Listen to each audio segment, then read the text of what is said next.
सगळ्यात उत्कृष्ट गोष्ट काय असेल तर त्या कविता संग्रहाचं प्रकाशन होताना चांगली रसिक मंडळी समोर असते.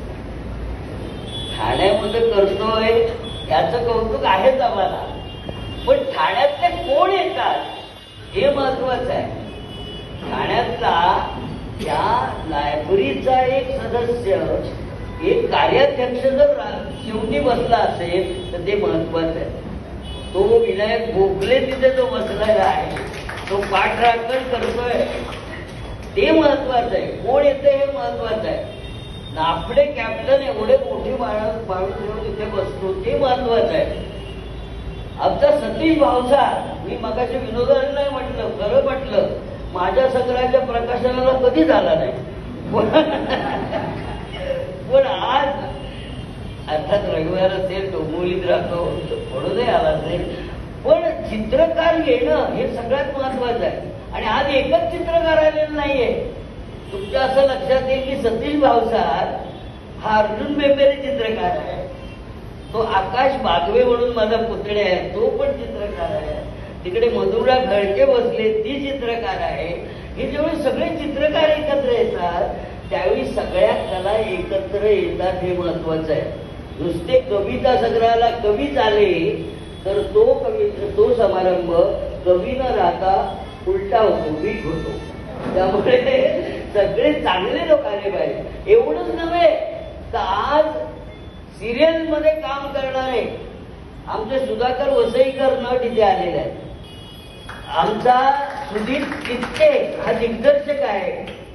एवढ्या मोठ्या सिरियल मध्ये काम करून नाटकात काम करणारी ज्योती निसळ इथे आलेली आहे, ती तिथे बसलेली आहे.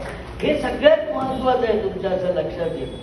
आणि संस्थेचा जरी असला बाळा कांदळकर, कोमल साखर ठाणे जिल्हा अध्यक्ष, तरी तो कवी म्हणून आलेला आहे, प्रकाशक म्हणून आलेला आहे. आणि हे फार महत्वाचं आहे. विजय जोशी एवढा दंग असतो सगळ्या गोष्टीमध्ये, वेगवेगळी बरीचशी कार्यशाळा वगैरे घेतो, पण आज तो स्वतःहून इथे येऊन बसलेला आहे, हे सगळ्यात महत्वाचं आहे. त्यामुळे जेव्हा सगळे असे कलाकार येऊन बसतात त्यावेळी तो कार्यक्रम, आणि नवीन पिढीतले पण येतात. सुमेध वैद्य तो बसलेला आहे, नुकतंच कविता लिहितोय. वैभव वराडी तो नवी मुंबईतून आला. प्रकाश बोलता आमचं काय चारोळी असावी सहज तसा करून बसतो नेहमी, छान. ते हे सगळं जे कुटुंब आहे सगळ्यात महत्वाचं आहे, लक्षात ठेवा. आणि म्हणून किती जरी माझं इथे कौतुक झालं, लोक कौतुक करतात, तर मी या कानाने ऐकून या कानाने सोडून देतो. असं असायला पाहिजे. नाहीतर फुगायला लागला एवढा मोठा की तो फुगा कसा फुटतो तुम्हाला माहिती आहे. पण एक गोष्ट मी नेहमी करतो, जसं कल्पना माझ्याकडे आली आणि तिने कविता दिल्या, ते एकच गोष्ट सांगितली. काय सांगितलं असेल मी तुम्हाला एक गोष्ट सांगतो. मायकेल एंजेलो नावाचा शिल्पकार होता. तो दगडात इतक्या सुंदर मूर्ती घडवायचा की त्याचे शिष्य अवाक व्हायचे. त्यांनी केलेल्या मूर्ती बोलायच्या नाही, पण मायकेल एंजेलो ज्यावेळी मूर्ती घडवायचा त्यावेळी डोळ्यातनं बोलायच्या मूर्त्या. त्यामुळे शिष्याने एकदा त्यानं विचारलं की, म्हणाले गुरुजी तुम्ही एवढा सुंदर मूर्त्या घडवता, हे कसं काय सिद्ध होतं तुम्हाला, कसं काय होतं? तर मायकेल एंजेलोने दिलेलं उत्तर फार महत्वाचं आहे. प्रत्येक कवीने, प्रत्येक कलाकाराने, प्रत्येक नाट्यधर्मीय लोकांनी लक्षात ठेवलं पाहिजे. मायकेल एंजेलो असे म्हणाले की मी कुठे मूर्ती घडवतो, मूर्ती दगडात असतेच. मी नको असलेला दगड बाजूला करतो, मी नको असलेला दगड बाजूला करतो. मी फक्त एवढंच कवीला सांगतो, तुमच्या कवितेकडे असं पहा की काय त्यात नको आहे. नको आहे हे कळलं ना की आपोआप काय असतं माहितीये का, आपल्या कवितांकडे लिहून झाल्यावर आपण ना आईच्या नजरेने बघतच नाही. असं म्हणतात आमची कविता म्हणजे आमचं अपत्य आहे, पण अपत्य असं पाळण्यात घालतात की नंतर ते बघतच नाही, फेसबुकवर कसंही टाकतात. हा, सगळ्यात अगदी समृद्ध नजर काय असेल मला सांगा. माता ज्यावेळी बाळंत होते त्यावेळी पहिल्यांदा बालक तिच्या कुशीत येतं ती त्या बाळाला ज्या नजरेने बघते ना, त्यानंतर आयुष्यात कधीच तशी नजर नसते. इतकी सुंदर सात्विक नजर असते. ते एकदा जन्म दिला कवितेला की त्या बाळाकडे आपण बघते, माता तसं त्या कवितेकडे बघा. ती कविता तुमच्याशी बोलते, ती सांगते, पण आपण खरं ना बधीर असतो, आपण ते ऐकत नाही. ती म्हणते, त्यातले काही शब्द म्हणतात, आम्हाला इथे नाही थांबायचं, ही खानावळ वाटते आम्हाला, आम्ही नाही सदस्य होऊ शकत, आम्हाला इथून काढा. असं ज्यावेळी होतं त्यावेळी तेवढंच तिला सांगितलं की या कवितेत काय नको तेवढं तू शोधून काढ, मी सांगणार नाही. माझं फक्त एवढंच काम आहे की ही कविता एक काय असतं माहिती का, एक जरी शब्द बदलला कवितेत तरी कविता अशी कोलमडून पडली पाहिजे. काय आपल्याकडे असं बांधकाम असतं, किती विटा काढा बांधकाम तसंच. असं ज्यावेळी तिला कळलं त्यावेळी मग तिचा चेहरा जो फुलला. कारण मुळामध्ये काय असतं माहितीये, ती कांदविलीला रागवले तर बोरिवलीला रागवले तर आपण ठाण्यात असू, खानदेशच्या मातीमधली. खानदेशच्या मातीमध्ये बहिणाबाईने ज्या कवितेच्या बिया रुजत घातलेल्या आहेत, त्याची जी रोप नाशिक पासून सगळ्या महाराष्ट्रात आली, त्यातलं आजचं हे चिमुकलं रोप आहे. तुमच्या असं लक्षात. आणि ही जी मातीचा गुण आपण म्हणतो ना, ते हे आहे. तो मातीचा गुण तुमच्या ह्याच्यात आला पाहिजे. नको ते नाही जमत ते करू नका, पण जे तुम्हाला जमतंय, जे सहज येतंय, जे तुम्हाला कळतंय, तुम्ही स्वतःला ओळखायला शिका. तुम्हाला काय कळतंय, सगळे काही छंदातच लिहायला पाहिजे असं नाही. काय काय जण हा छंद घे, ते वृत्त घे, ते वृत्त घे. आता वृत्त इतकी कमी लिहित आहेत की पत्रकार सुद्धा फार त्रास व्हायला लागला पत्रकारांना. तर वृत्त हे पत्रकारांचं पण असतं ना, त्यामुळे वृत्त नाही, जे आपल्याला सहज जमतं. पाणी पाणं वटे जैसे आपणच धावे. आपण आपले संत वाचत नाही ना, त्यामुळे फक्त जगात दोन प्रकारची माणसं आहेत, काही संत आहेत आणि बरेचसे वसंत आहेत. ते वसंत संतांचं ऐकत नाही. ही रामदासांची ओवी आहे. प्रीतीची लक्षणे ऐसे अंतरी उठे अनायासे, की पाणी पाणं वटे जैसे आपणच धावे. त्यामुळे कविता स्वतःहूनच जाते पुढे, सांगायची गरज नाही आणि ती सहज अशी पुढे जाते. पण खरा कवी तो ज्याला कुठे थांबावं हे कळतं. नाहीतर 3-3 पानाचे हायकू लिहिणारे कवी आहेत आपल्याकडे. त्यामुळे कुठे थांबावं हे कळलं पाहिजे. आणि म्हणून ज्यावेळी सावलीची झळ हे तुमच्या असं लक्षात येईल की आपण ज्यावेळी पुस्तक घेतो ना, लक्षात घ्या, आपल्या व्यक्तिमत्वाचा आरसा म्हणजे आपला चेहरा, आणि चेहऱ्याचा आरसा म्हणजे डोळे. डोळ्यामध्ये माणूस कळतो. लक्षात ठेवा, किती भ्रष्ट असला राजकारणी तरी डोळ्यात कळतो लगेच, म्हणून ते काळे चष्मे वापरतात. त्यामुळे लक्षात घ्या, तर डोळे हा तुमचं असं आहे. तसं या पुस्तकाचं जे आतलं शरीर आहे किंवा त्याचा जर चेहरा कुठला असेल तर मुखपृष्ठ, आणि मुखपृष्ठाचा चेहरा असेल तर ते शीर्षक. ते शीर्षक नीट तुम्हाला ठेवता आलं पाहिजे. जसं आपण बाळाला नाव ठेवतो ना, तसं ते शीर्षकाचं नाही. तर शीर्षक आपल्याला जर चुकलं ना, तर मग आपण नावं ठेवण्याऐवजी लोकच नावं ठेवतात, बरीच नावं ठेवतात आपण. तर ते शीर्षक. परवा एकदा मी ह्याला गेलो होतो वाशीला. परवा म्हणजे 4-5 वर्षापूर्वी समजायचं. तर तिकडे गेलो होतो. ते एका कवयित्रीचा संग्रह होता, नाव नाही सांगत कारण शेक्सपियरच म्हणाला व्हॉट इज इन नेम, तर नाव नाही सांगत. तर त्या बाईंनी शीर्षक ठेवलं होतं खपली. मी त्यांना म्हटलं उठल्यावर, खपली हे नाम आहे की क्रियापद आहे? म्हणजे मला जखमेवरची खपली हे नाम आहे, पण खपली हे जर क्रियापद असेल तर ते प्रकाशकाने ठेवले असेल. प्रकाशित व्हायच्या अगोदर खपली. आणि तिसरा अर्थ जर घ्यायचा असेल भावार्थ तर खपली असाही घेता येतं. त्यामुळे अशा प्रकारची नावं. आता ही सावलीची झळ ही जी काय गंमत आहे ना, तुमचं सांगतो. पहिल्यांदा तुम्ही रंग बघा. रंग का हा मोठा चित्रकार आहे माहितीये? जे इथे उपस्थित चित्रकार आहेत त्याला मी काय बोलतो ते कळेल. हिरवा रंग हा चित्राला कधीही सुटेबल नसतो. हिरवा रंग कुठलाही चित्रकार, थोडस मला चित्रातलं कळतं म्हणून बोलतो की चित्रातला हिरवा रंग जर एवढा प्रकर्षाने असेल तो चित्रकार उत्कृष्टच असला पाहिजे, नाही तर ते हे चित्र होणार नाही. आणि त्यामुळे हिरवा रंग संपूर्ण वापरून बघा. हिरवा रंग समृद्धीचा आहे. हिरवा रंग समृद्धीचा आहे. आपल्याकडे तिरंग्यात सुद्धा हिरवा रंग समृद्धीचा आहे. हिरवा आणि निळा हे दोनच रंग सगळ्या अवकाशामध्ये आणि सगळ्या आपल्या पृथ्वी तलावर व्यापून दोनच रंग मोठे आहेत. एक हिरवा आणि निळा. वरती पाहिलं तर निळा, खाली पाहिलं तर हिरवा. मग हिरवा रंग असूनही नाव काय आहे? सावलीची झळ. समृद्धीत सुद्धा कधी कधी मानसिक हाल होतात, याचं एक प्रत्यंतर आहे. तुमच्या असं लक्षात, असं बघता आलं पाहिजे. लक्षात ठेवा, कवितेकडे, कवितेच्या पुस्तकाकडे असं बघता आलं पाहिजे.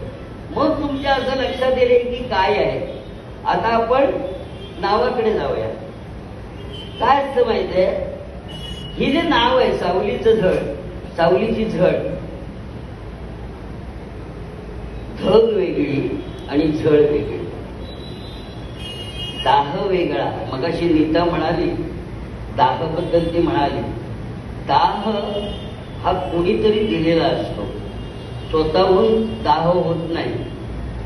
जखमेचा दाह होऊ शकतो. धग जी असते, धग, ही धग हवी हवीशी वाटते आणि झळ नको नकोशी वाटते. हे सगळे शब्दांचे कवडसे आहेत आणि आपल्याला कळले पाहिजे. हा, आता उन्हाची झळ असते, कोणी सांगेल? शिकलेला माणूस. पण सावलीची झळ हा नुसता व्यत्यास नाहीये. म्हणजे उलट शब्द ठेवून झळ हा शब्द ठेवायचा म्हणजे सगळे अगदी अट्रॅक्ट होतील, काय नाव ठेवलंय असं नाही. ते मुळामध्ये सावली उन्हाशिवाय शक्यच नाही. सावली नावाची गोष्ट उन्हाशिवाय शक्य नाही. ऊन असेल तरच सावली असते. रात्री काळोखात कुठे सावली असते? म्हणून वीज आहे म्हणून सावली येते. आता ही वीज आहे म्हणून, पण ही खरी वीज नाहीच आहे.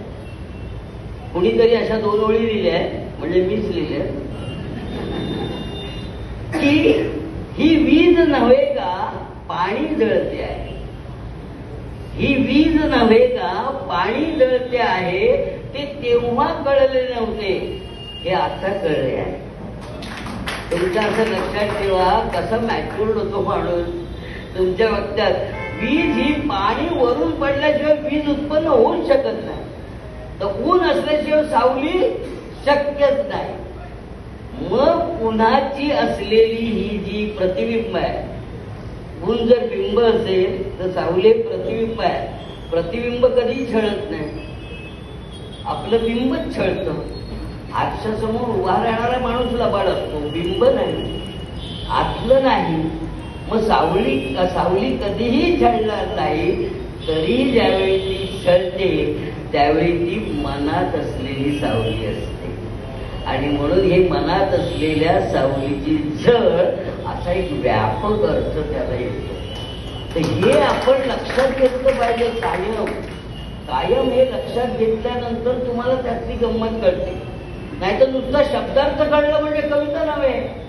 ज्यांच्या कविता शब्दकोशात दम शब्दार्थाने आपण उलगडू शकतो त्या कविताच नाही. कारण शब्दार्थानंतर एक मतितार्थ असतो जो प्रतिभेला जाणवतो तुमच्या बुद्धीला. त्यानंतर भावार्थ असतो आणि भावार्थ आणि मतितार्थ एकत्र आले की गर्भितार्थ असतो. हा गर्भितार्थ जाणवणं म्हणजे कविता समजून गेलाय. कारण कविता हे संश्लेषणात्मक आहे आणि गद्य हे विश्लेषणात्मक आहे. याला मराठीत सिंथेटिक आणि अॅनालिटिक असं म्हणतात मराठीत. तर गद्य हे अॅनालिसिस करणार आहे आणि हे सिंथेटिक आहे म्हणजे अर्क आहे. कविता हा अर्क आहे आणि अर्क जो असतो तो सगळ्यात म्हणजे मला सांगा, कुंकू छोट आहे ना देहापेक्षा, पण तो अर्क आहे ना. हे जर नाही लावलं तर त्रासच होणार महिलांना. तर प्रत्येक शब्दाचं एक गमक आहे, ते पाहिलं पाहिजे. महिला हा शब्द आता मी उच्चारला. एकदा मला महिला दिनाच्या निमित्त महिलांनी कार्यक्रमाला बोलवलं. मी म्हटलं मला कशाला बोलवलं. हा, मग मी पहिला प्रश्न त्यांना म्हटलं की मला सांगा, इथे उपस्थित सगळ्या महिला आहेत, ललना आहेत, स्त्री आहेत, महिलाचा अर्थ काय माहितीये का तुम्हाला? महिला या शब्दाचा अर्थ काय? एकही हात वर केला नाही, एकही हात वर झाला नाही. मग शेवटी माझ्यावरच जबाबदारी आली. मी म्हटलं मही म्हणजे पृथ्वी आणि इला म्हणजे सरस्वती. पृथ्वीवरची सरस्वती तिला म्हणतात महिला, लक्षात घ्या. आणि म्हणून स्त्री ज्यावेळी अभिव्यक्त होते ना, तिच्याकडे मुळामध्ये तो सरस्वतीचा श्वास असतोच, तो मातीचा वास असतोच. म्हणून माझा सिद्धांत आहे की स्त्री जेवढी मनात बोलते तेवढी जनात बोलत नाही. स्त्री जेवढी मनात बोलते ना तेवढी जनात बोलत नाही. आणि म्हणून ज्यावेळी कवयित्री लिहिते कविता, त्यावेळी तिच्या प्रतिमा वेगळ्या असतात, तिची प्रतीकं वेगळी असतात, तिची अभिव्यक्ती वेगळी असते. आणि हे जाणवणं सगळ्यात महत्वाचं आहे. साधारण 1990 पर्यंत एका दुसरी स्त्री लिहायची. मग एखादी संजीवनी मराठे, एखादी शांताबाई शेळके, एखादी इंदिरा संत. 90 नंतर असं झालेलं आहे, एवढ्या स्त्रिया लिहायला लागल्या मराठीमध्ये. हा सगळ्यात मराठीचा सुवर्ण काळ आहे 1990. याच्याकडे कोणीच लक्ष देत नाही. समीक्षक तर केजी मध्येच असतात, त्यामुळे त्यांना काही कळत नाही. पण हे कवींच्याही लक्षात आलं पाहिजे की ज्यावेळी स्त्रीची संख्या जास्त झाली कविता लिहिण्यामध्ये, त्यावेळी लक्षात घ्या की खरं दालन कवितेचं समृद्ध झालं, की पुरुषांची मक्तेदारी नाही. कारण पुरुषाकडे प्रतीक्षा असते आणि स्त्रीकडे तितिक्षा असते. तितिक्षा म्हणजे सहन करण्याची शक्ती, जी पुरुषापेक्षा 7 पट जास्त असते स्त्रियांमध्ये. आणि ही जी तितिक्षा आहे, ती तितिक्षा तिच्यामध्ये आहे. म्हणून खऱ्या कवितेची व्याख्या माझी अशी आहे, ज्या कवितेमध्ये जास्तीत जास्त लपवलं जातं ती मोठी कविता. बोला पटणार नाही, म्हणून काय पाठवलं काहीतरी मिळालं काय बोलताय, पण हे शाण्यासारखं बोलतोय मी. याचा अर्थ तुम्ही लक्षात घ्या बरं का, लक्षात घ्या. तितिक्षा असू दे जरा. तर तितिक्षा याचा अर्थ काय माहितीये का? तितिक्षा याचा अर्थ असा आहे की सहन करण्याची ताकद ती स्त्रीला जास्त असते. आणि म्हणून त्या स्त्रीची जी अभिव्यक्ती असते ती लपवलेली असते. का लपवलेले? उघडं असलेलं सौंदर्य मादक असतं, पण लपवलेलं सौंदर्य मोहक असतं. तुमच्या असं लक्षात घ्या. जेवढं तुम्ही दडवाल, जेवढा कंजूशीने शब्दामध्ये व्यापार कराल ना, तेवढी कविता चांगली असते. भरमसाठ आपलं वडावडा वडावडा लिहिलं त्याला कविता म्हणत नाही. त्यामुळे कंजूशी जर करायचीच असेल आयुष्यात तर कवीने शब्दांची करावी. शब्द हा तुमच्या अवकाशाचा गुण आहे. तो कधीतरी तुमच्या हातात येतो. त्याला जवळ करा, हृदयात घ्या, तरच तो प्रकट होतो. तुम्ही जर त्याला साथ दिली नाही तर पुन्हा अवकाशात जातो. म्हणून अवकाशाचा शब्द अवकाशाला परत करणे म्हणजे कविता. आणि हे कळणं हे सगळ्यात महत्वाचं आहे. आणि हे तिला कळलेलं आहे.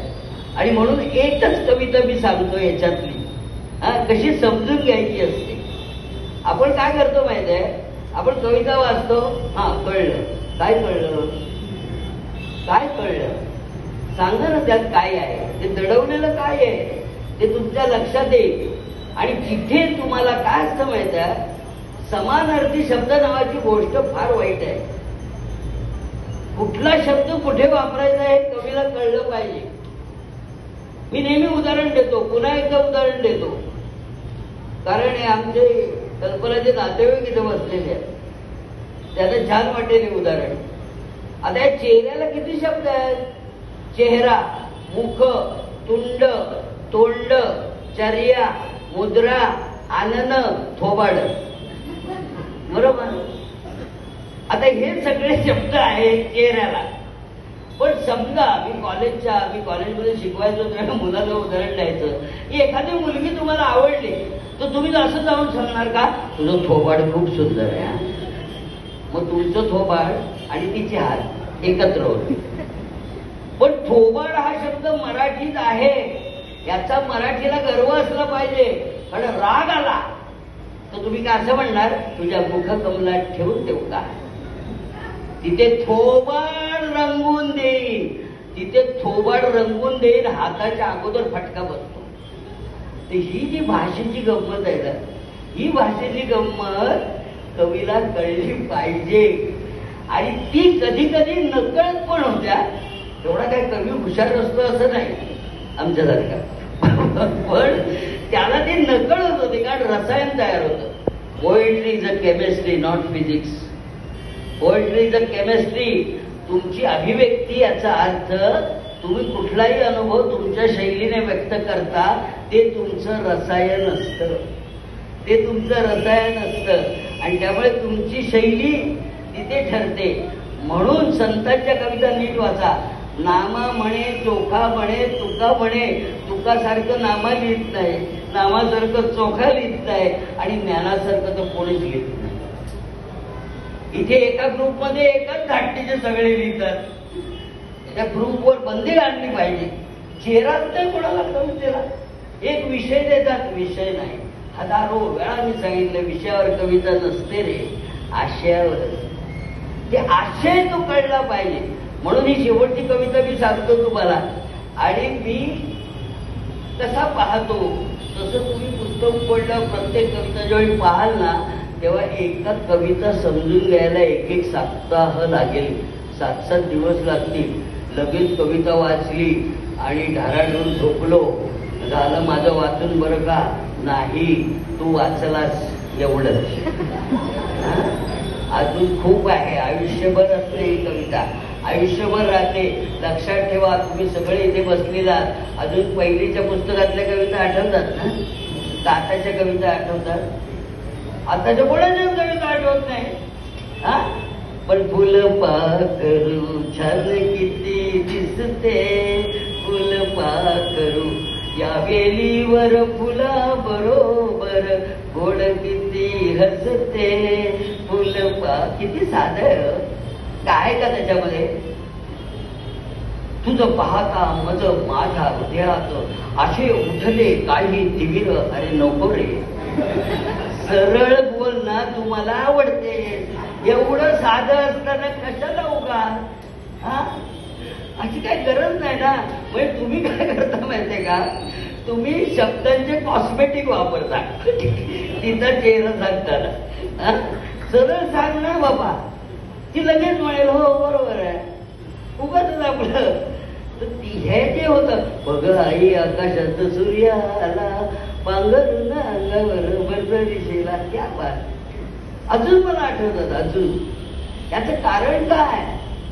That is a chemistry not physics. त्यावेळी ग्रुप नव्हते ते बरं होतं. त्यावेळी फेसबुक नव्हतं ते आणखी बरं होतं. फेस येतो तोंडाला, हा, पण we have to face it. तर तसं नाही येते. तर ती कविता आयुष्यभर पुरते. एक छोटीशी कविता आहे 20 पानावर, रेघोट्या. शीर्षकापासून सुरुवात करूया. रेघोट्या. रेषा नाही, रेग नाही, रेघोट्या. कोण मारत. मोठी माणसं रेघोट्या नाही मारत. लहान माणसं, लहान मुलं निरागसत आहे रेघोट्यामध्ये. रेषा मोठे शिकल्यानंतर चौकोनी रेषा, सरळ रेषा, वक्र रेषा वगैरे असं तुम्ही शिकलेला असता. पण लहानपणी तुमच्या हातात कडून दिलं की रेघोट्या वाचताय ना. रेघोट्या, दॅट इज कॉल्ड रेघोट्या. कळलं. म्हणजे शीर्षकापासून सुरुवात होते. ह्याच्यामधला निरागसपणा जर कळला तुम्हाला तर रेघोट्या कळतील. नाही तो उपयोग काय. हा, बघा. आकाशामी शांतच असते स्थितप्रज्ञासारखी. हा, आता आताशा म्हणजे अलीकडे मी शांत असते स्थितप्रज्ञासारखी. का शांतला स्थितप्रज्ञ असं म्हटलं? व्हॉट डू मीन बाय स्थितप्रज्ञा असं इंग्लिशमध्ये विचारल्यावर लगेच कळतं. ज्याची प्रज्ञा स्थित असते, ज्याची प्रज्ञा चळत नाही, चंचल नसते, त्याला स्थितप्रज्ञा म्हणतात. प्राण्यांमध्ये गाढव हा स्थितप्रज्ञ आहे. किती जाऊन त्याला म्हणा गाढव, अजिबात भडकत नाही. माणसाला म्हणा गाढव, लाथा झाडतो. मुलं म्हणाले स्थितप्रज्ञ गाढव आहे. काय काय कलाकाराचं निरीक्षण असतं, लक्षात ठेवा. तर स्थितप्रज्ञ. आणि पुन्हा लक्षात घ्या, बुद्धी वेगळी, प्रज्ञा वेगळी आणि प्रतिभा वेगळी. बुद्धी ही चतुर असते, प्रत्येकाला असते. बुद्धी ही चतुर आहे, ती विघटन करते, ते लढाया निर्माण करते, एकमेकांमध्ये दुश्मनी पैदा करते, त्याला बुद्धी म्हणतात. ती राजकारण्यांकडे असते. बुद्धीला जेव्हा विवेक येतो, विवेक, त्यावेळी प्रज्ञेचं रूपांतर. म्हणून प्रज्ञाशील करुणा बुद्ध म्हणाला. प्रज्ञा बुद्ध, बुद्धीशील करुणा म्हटलेली नाही, बुद्ध आहे, प्रज्ञा म्हटलेली. तर स्थितप्रज्ञ म्हणजे ज्याची बुद्धी विवेकासहित स्थित असते. अशा प्रकारे मी आता बसलेली आहे, म्हणजे प्रज्ञा चालू आहे, शांत जरी असली तरी. मी शांत असते स्थितप्रज्ञासारखी. ओठ विलग होतात आधीमधी, सुस्कारा सोडण्यासाठी की बोलण्यासाठी, प्रश्नचिन्ह आहे. ओठ विलग होतात, विलग होतात, विलग केले जातात. मी स्वतः बोलत नाही, त्यावेळी विलग होतात, ते सुस्कारा सोडण्यासाठी. तर ओठ सुस्कारा सोडतात काय? नाही ना, तो वेडी आहे का कवयित्री? हा, सुस्कारा सोडते कशी काय? ओठाने. मग आपलं चालायला लागते की असं का केलंय बाबा, की सुस्कारा सोडण्यासाठी की बोलण्यासाठी. एक अकबर इलाहाबादी नावाचा उर्दू कवी आहे, त्याने एक सुंदर सुधाकर शेर लिहिलेला आहे. हम आह भी करते हैं तो हो जाते हैं बदनाम, हम आह भी करते हैं तो हो जाते हैं बदनाम, और वो कत्ल भी करते हैं तो चर्चा नहीं होता. काय सुंदर आहे, मला सांगा. आता बोलण्यासाठी सुस्कारा सोडणं याचा अर्थ बळे बळे बोलणे, सहज बोलणे नाही. सुस्कारा ज्यावेळी आपण एकदम नको असतं आपल्याला, त्यावेळी आपण सुस्कारा सोडतो, बरोबर की नाही? तर तो अर्थ आहे. हा, हम आह भी करे तो हो जाते बदनाम, और कत्ल भी करे तो चर्चा नहीं होता. आता ह्या दोन ओळी रोमॅन्टिक म्हणायच्या की सामाजिक म्हणायच्या? प्रेयसीला पण उद्देशून आहे. हम आह करे तो हो जाते बदनाम, और कत्ल भी करते तो चर्चा नहीं होती. आणि हे आजच्या राजकारणात पण लागू आहे. वो कत्ल भी करते हैं उल्हासनगर में जाके, बदलापूर में, चर्चा नाही होती. मग कविता ही सामाजिक वेगळी, निसर्गाची वेगळी, प्रेमाची वेगळी असं काही नाही. कविता ही कविता असते. दोनच गोष्टी असतात, चांगली कविता आणि वाईट कविता, संपलं. असं काय नसतं. हे विद्यापीठाचे गुण आहेत सगळे. ही सामाजिक आहे, निसर्ग आहे, आमका आहे. कविता लिहिताना कवी असा विचार करतो, आता आम्ही निसर्गाकडे जाऊन, आमचा एक कवी आहे, तो पहाटे 4ला जातो, करावं ह्याच्यामध्ये बगीचात जातो आणि कविता करत बसतो आणि येऊन आम्हाला त्रास देतो. आता ते सकाळी उठून, सकाळी माणसं वेगवेगळ्या कामात जातात हो शेतामध्ये, हा, आंब्या वगैरे घेऊन. अरे तिथे हा जाऊन कविता काय करतो, काय तरी काय. आणि त्याला कोणी सांगितलं की वनात गेलं की कविता स्फुरते म्हणून? अजिबात नाही. रानात सांग कानात आपुले नाते, मी भल्या पहाटे येते. ही काणेकरांची कविता उत्सर्जन क्रिया करताना त्यांना सुचली. आता कुठे सुचली याच्यावर कवितेची महत्ता आहे का? तर काणेकरांचे मामा म्हणाले ही कविता म्हणे, दोन चुका आहे त्याच्यामध्ये. ते असे स्थितप्रज्ञ होते, कृत्रिम स्थितप्रज्ञता. काणेकर म्हणाले काय चूक आहे? तर ते मामा म्हणाले, त्रिकोणी चौकोनी चेहरा होता, तर मामा म्हणाले काय आहे? रानात सांग कानात. रानात जायचं, मग कानात कशाला सांगायला पाहिजे? ही पहिली चोख. आणि दुसरं पण आले रानाचं साखर कानात आपुले नाते मी भल्या पार्टी येते. वेळ आहे, वेळ लागले का भल्या पार्टी असं कोण प्रे करायला भेटायला जातं काय? भल्या पार्टी कोण कोण माणसं कुठे कुठे जातात काय काय करायला, ही काय भेटायला जाणार का?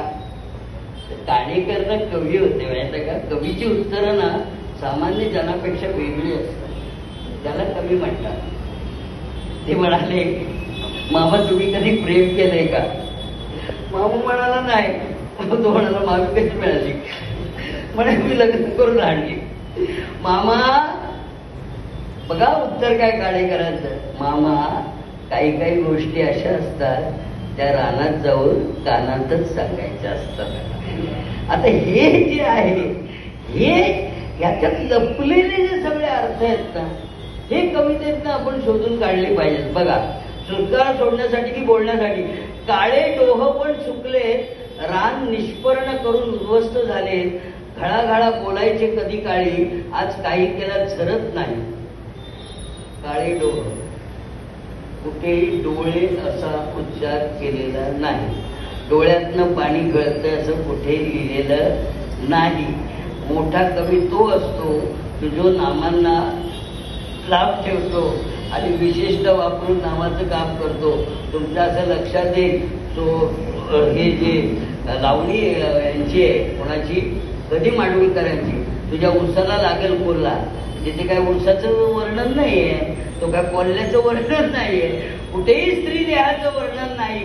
आणि तरी सुद्धा स्त्री देह तिथे आहे, तुमच्या लक्षात येईल. लांब रुंद पिकला बिगा याची कुठवर ठेवशील निगा, सुरेख वस्तू म्हणजे आवाजचा जगा, त्याला कुंपण घालशील किती, सात चोरांची लई हिकमती, आपली आपणच धरावी भीती, अर्ध्या रात्री घालतील घाला तुझ्या उसाला लागेल. हे काय आहे? हे काय आहे? हे तुमच्या असं लक्षात येईल की एखादे अतिशय तारुण्यात आलेल्या स्त्रीचं वर्णन, त्या स्त्रीचं कुठल्याही देहाचं वर्णन न करता सुद्धा कवीला करता येतं, याला म्हणतात खरा कवी. नाही तर माझ्या हिरीला इज्जत बसवानी वगैरे वगैरे अशा आले बरं का, त्यांच्याकडे आपल्याला जायचं नाही. आता मला सांगा, इथे डोहाविषयी बोलते का कवयित्री? काळे डोह पण चुकलेत, रान निष्पर्ण करून उद्ध्वस्त झालेत, घळाघळा बोलायचे कधी काळी, आज काही केल्या झरत नाहीत. काळे डोह म्हणजे डोळे. डोळे जे आहेत ते डोहासारखे खोल आहेत, त्याच्यामध्ये पाणी आहे पण ते घळत नाही. नाही म्हणायला शुष्क कोरडवाहू वारे वाहतात, त्याचाच काय तो आवाज. फक्त श्वास जलद चालतो, श्वास जलद चालतोय, वारा याचा अर्थ श्वास जलद चालतोय, त्याचा काय तो आवाज. जिवंतपणाचं लक्षण. नाहीतरी सगळंच अबोल तटस्थ, अबोल तटस्थ. एक फरक मात्र प्रकर्षाने जाणवतो. बघा, शेवट ज्याला करता येतो ना कवितेचा, तिथे म्हणजे काय पंच नाही आला पाहिजे. काय पंच मारलंय नाही कवीने, ह्यांना कानाखाली वाजली पाहिजे. पंच नाही, तो सहज आलं पाहिजे, सहज. नाही तर काय काय कवी शेवट आधी लिहितात आणि मग इमारत उभ्या करतात. असे पण आमच्याकडे माहिती आहेत कवी, नाही का? हा असला, याला कळलं लगेच नाशिकच आहे. नाही तर सगळेच अबोल तटस्थ. एक फरक मात्र प्रकर्षाने जाणवतोय, एक फरक मात्र. बघा, डोळे झरतायत, सुस्कारा आहे, काहीतरी सलतंय, शांत राहते, तटस्थ आहे मी, स्थितप्रज्ञासारखी आहे, वारा आहे तो सुस्कारे मी टाकते आहे. एक मात्र गोष्ट, फरक मात्र प्रकाशाने जाणवतोय. हातावरच्या 2-4 रेघोट्या अस्पष्ट झाल्या. हातावरच्या 1-2 रेघोट्या अस्पष्ट झाल्या. काय आणखी काय कवीने सांगायला पाहिजे? आतला सल ज्यावेळी असं सांगतात ना, त्यावेळी ती कविता असते, नाहीतर ती रचना असते. रचना कोणीही करू शकतो. मग रचना करायला बुद्धी चालते, प्रज्ञा चालते, प्रतिभा नसली तरी चालते. हा, म्हणून शेवटची एक गोष्ट 2 मिनिटाची सांगतो आणि मी थांबतो. माझ्या झेल कथा नावाचं माझं एक पुस्तक आहे. त्याच्यामध्ये 105 नंबरची गोष्ट आहे. एक झेन गुरुजी आहे आणि शिष्य आहे. शिष्य आणि झेलचा संवाद आहे आणि प्रश्नमंच आहे तिकडे. त्या वटवृक्षाखाली झेन गुरुजी बसलेत, शिष्य समोर बसलेत आणि शिष्यांना झेन गुरुजी प्रश्न विचारतायत की जगातली सगळ्यात दीर्घ रेषा कुठली. या रेघोट्यावरनं मला आठवली म्हणून.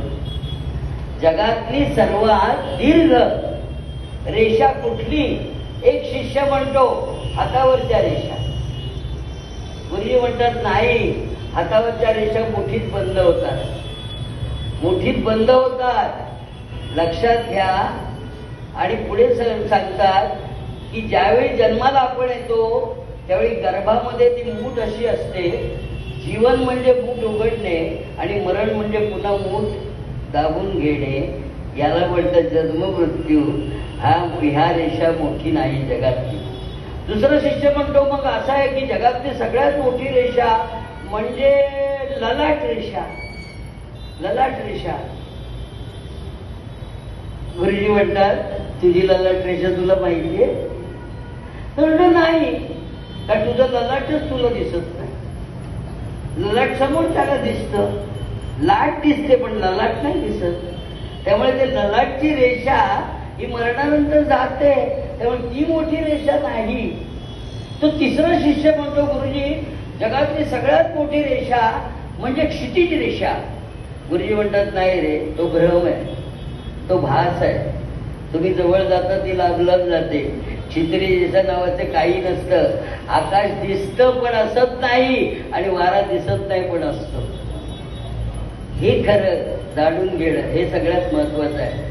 मग शिष्य म्हणणं तुम्हीच सांगा गुरुजी जगातली सगळ्यात मोठी रेषा कुठली. आणि गुरुजी जे उत्तर देतात ते उत्तर मी हिच्यासाठी देतोय. गुरुजी म्हणतात जगातली सर्वात दीर्घ रेषा म्हणजे तुझ्या पायाखालची वाट. ही कधी सरत नाही. पावलं सरतात पण वाट राहते. त्यामुळे नवीन प्रवासाची सिद्धता करा. आजचा समारंभ हा इथेच जरी थांबला असला तरी नवीन काहीतरी लिहिण्याची सिद्धता तुम्ही करावी. ही तुमची कवितेची वाट आहे हे सांगण्यासाठी मी ही गोष्ट सांगितली. धन्यवाद.